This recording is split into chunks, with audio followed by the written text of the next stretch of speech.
Nu îndrăznește prea mult, tânăr jucător al lui Real.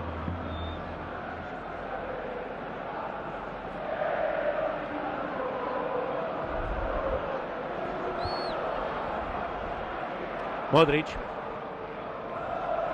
Vasquez. Dansează pe lângă minge. Vasquez! Gol! Cristiano Ronaldo!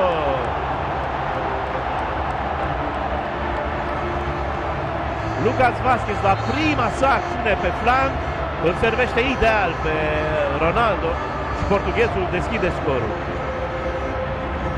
Calificarea Realului pare să fie rezolvată.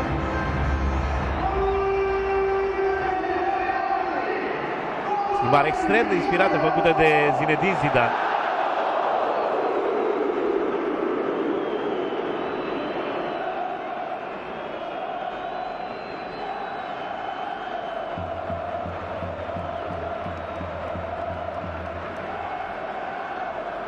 Excepțională reluarea lui Ronaldo, deși este talonat de